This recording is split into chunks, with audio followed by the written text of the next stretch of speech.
यदि आपके बच्चों की उम्र शादी के लायक हो चुकी है, आप अपनी तरफ से उनकी शादी के लिए प्रयास कर रहे हैं, लेकिन आपको सफलता नहीं मिल पा रही है, तो ये वीडियो आपके लिए है। किसी भी मंगलवार के दिन किया गया एक छोटा सा उपाय आपके बच्चों की शादी में आ रही बड़े से बड़ी अड़चन को तत्काल दूर करके जल्द से जल्द शादी होने का एक प्रबल योग बना सकता है। प्रिय दर्शकों, आज जो उपाय मैं आपको बताने वाला हूं, यह उपाय यदि बच्चे खुद अपने लिए करना चाहें, खुद भी कर सकते हैं। और यदि खुद नहीं कर पाते हैं, तो ऐसी सिचुएशन में बच्चों के जो माता पिता हैं, वो यह उपाय जरूर करें। कई बार सिचुएशन क्या होती है, आपके जो बच्चे हैं, चाहे वो लड़का हो या फिर लड़की हो, उसकी शादी के लिए रिश्ते तो बहुत सारे आएंगे, बातें भी कई जगह से चलेंगी, लेकिन बनती बनती बातें बिगड़ती रहेंगी।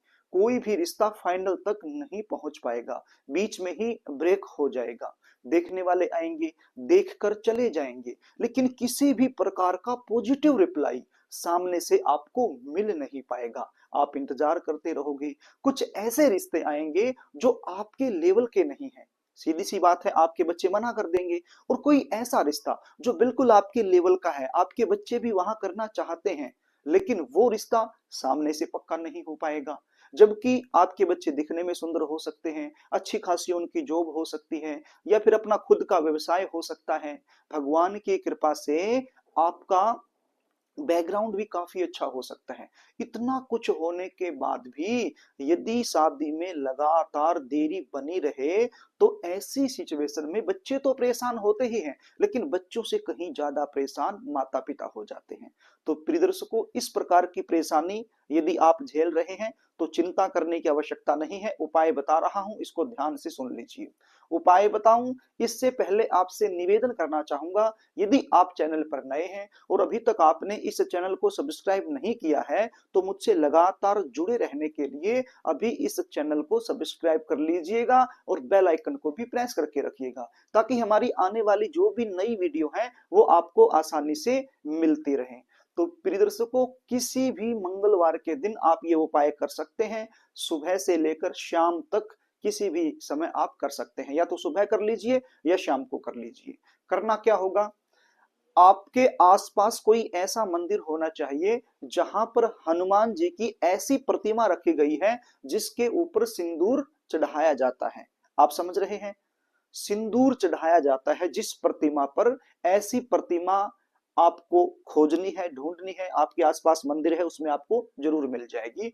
तो आप ऐसे मंदिर में चले जाइए और वहां पर जाकर के पुजारी से निवेदन कीजिए कि पुजारी जी, हमें हनुमान जी के दाहिने पांव का थोड़ा सा सिंदूर उतार कर दे दीजिए।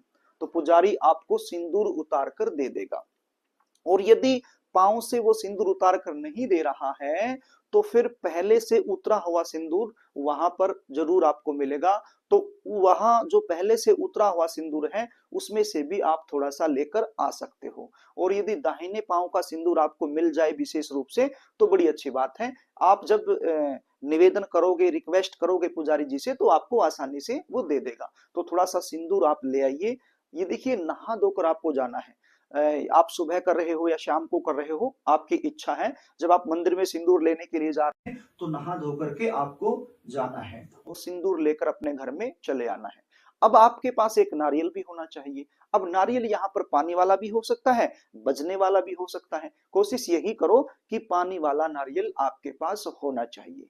और क्या होना चाहिए, एक भोजपत्र होना चाहिए। भोजपत्र लगभग 10 रुपए का आ जाता है, बाजार से आपको आसानी से मिल जाएगा। जहां से नारियल मिलेगा वहां से भोजपत्र भी आपको मिल सकता है। या फिर आपके आसपास कोई भी ऐसी दुकान जहां से पूजा का सामान मिलता है, तो वहां से आप 10 रुपए का एक भोजपत्र भी ले लीजिए। और आपके पास एक कलावा होना चाहिए। कलावा यानी मूली का धागा, जो रक्षा सूत्र के रूप में हाथ को बांधा जाता है, उसी कलावे की मैं बात कर रहा हूं। तो एक धागा आपके पास वो भी होना चाहिए। तो ये सारी चीजें लेकर आपके घर का जो पूजा मंदिर है वहां पर आपने बैठ जाना है। और एक शुद्ध देसी घी का दीपक आपने लगा लेना है। सबसे पहले गणपति जी महाराज से एक बार प्रार्थना कर लेनी है, और उसके बाद हनुमान जी महाराज से आपने प्रार्थना करनी है। और बोल रहे हैं कि हे प्रभु, हे हनुमान जी महाराज, हे गणपति जी महाराज, आज मैं ये उपाय कर रही हूं या कर रहा हूं, आप मुझे इसमें सफलता दिलाएं। उसके बाद क्या करना है, एक माचिस की तिल्ली आपने लेनी है और माचिस की तिल्ली के एक साइड में आपने थोड़ी सी रुई लपेट लेनी है। फिर क्या करना है, जो सिंदूर आप लेकर आए हो हनुमान जी की प्रतिमा से, तो उसको आप एक कटोरी में डाल लीजिए। देखिए ज्यादा सिंदूर की आवश्यकता नहीं, आपको इतना सा सिंदूर काफी है।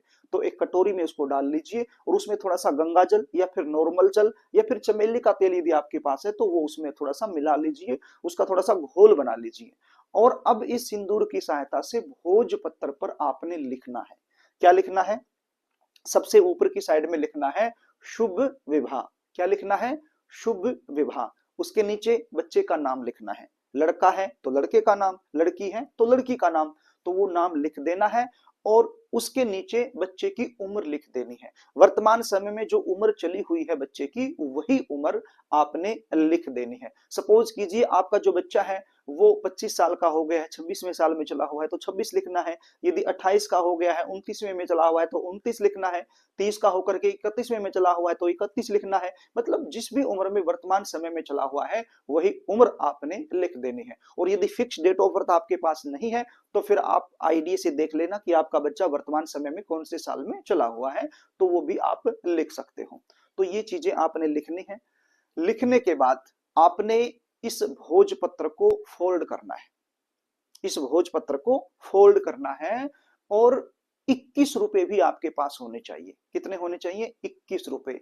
यहां पर आप एक 20 रुपए का जो नोट आता है वो ले लीजिए, या फिर दो नोट 10-10 रुपए के ले लीजिए और 1 रुपए का खुला सिक्का आप ले लीजिए। तो 21 रुपए आपके पास होने चाहिए। और 21 रुपए को भी आप अच्छे से फोल्ड कर लीजिए। जो 1 रुपया है वो जो कागज के रुपए हैं, नोट है, उसके अंदर अच्छे से फोल्ड कर लीजिए ताकि ये 1 रुपया गिरने ना पाए।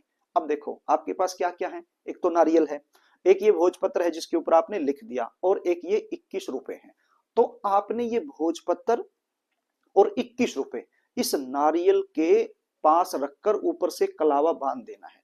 किस प्रकार से बांधना है, देखिए ये नारियल है, मैं आपको दिखा रहा हूं, ये नारियल है और आपने भोजपत्र यहां पर रखा और 21 रुपए भी यहीं पर रखे और उसके ऊपर कलावा ऐसे लपेट दिया।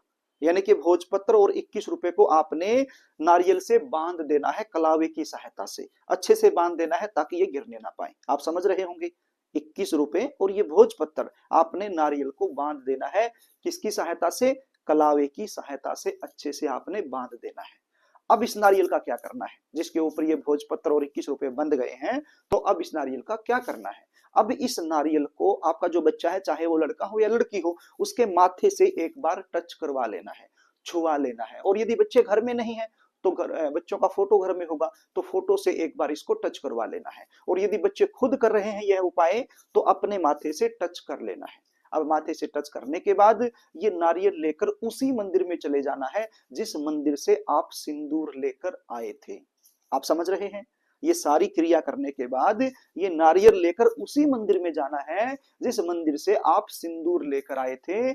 और हनुमान जी महाराज की जो प्रतिमा है उसके सामने इस नारियल को अर्जी के रूप में रख देना है। किस रूप में, अर्जी के रूप में रख देना है, अर्पित कर देना है हनुमान जी महाराज की प्रतिमा के सामने। और हाथ जोड़कर प्रार्थना करनी है कि हे हनुमान जी महाराज, ये मेरी अर्जी और आगे आपकी मर्जी। बड़े विश्वास के साथ, बड़ी शिद्दत के साथ मैंने ये उपाय किया है, आप मुझे इसमें सफलता जरूर दिलाना। यदि विवाह होने में किसी भी प्रकार की अड़चन चली हुई है तो वो अड़चन दूर करके जल्द से जल्द एक ऐसा योग बना देना कि जल्दी से जल्दी मनचाहा रिश्ता आ जाए। तो इस प्रकार से आप हनुमान जी महाराज से प्रार्थना कीजिए। हनुमान जी महाराज से प्रार्थना करने के बाद आप अपने घर में वापस आ सकते हैं। तो इस प्रकार से यह उपाय आपने करना है। और यह उपाय मैं तो आपको ये कहता हूं 3 मंगलवार कर दीजिए। यदि 3 मंगलवार आप करते हैं तो आपके लिए दी बेस्ट होने वाला है। और यदि 3 मंगलवार करना संभव नहीं है तो यदि 1 मंगलवार भी आप करते हैं तो भी आपको इस उपाय का अच्छा खासा रिजल्ट मिल जाएगा। तो प्रिय दर्शकों, इस प्रकार से आप ये उपाय कीजिए। यदि आप जानना चाहते हैं कि आपके बच्चों की शादी कब होगी, कौन से साल में होगी, कौन से महीने में होगी, कैसे परिवार में होगी, जीवन साथी कैसा मिलेगा, जल्दी शादी होने के लिए जन्म कुंडली के आधार पर आपको क्या करना चाहिए, क्या नहीं करना चाहिए। यदि आप गुण मिलवान करवाना चाहते हो, या फिर जैसे रिश्ते बहुत सारे आते हैं, कुंडली मैच नहीं हो रही है, कोई न कोई दोष निकल कर सामने आ रहा है, तो उसका समाधान भी आप मुझसे लेना चाहते हो, तो स्क्रीन पर दिखाए गए व्हाट्सएप नंबर के जरिए आप मुझसे संपर्क कर सकते हैं और अपनी समस्या टाइप करके मेरे पास व्हाट्सएप के जरिए भेज सकते हैं। आपको मैं रिप्लाई देने की पूरी कोशिश करूंगा। तो प्रिय दर्शकों, यदि कार्यक्रम आपको अच्छा लगे तो इस वीडियो को लाइक जरूर कर देना, इसको शेयर भी कर देना ताकि आप पुण्य के भागीदार बन जाएं, और कमेंट बॉक्स में जय हनुमान जरूर लिख देना ताकि इस उपाय का जो 100% लाभ है आपको मिल सके। तो प्रिय दर्शकों, आज के लिए बस इतना ही, आगे फिर मिलेंगे, तब तक के लिए नमस्कार।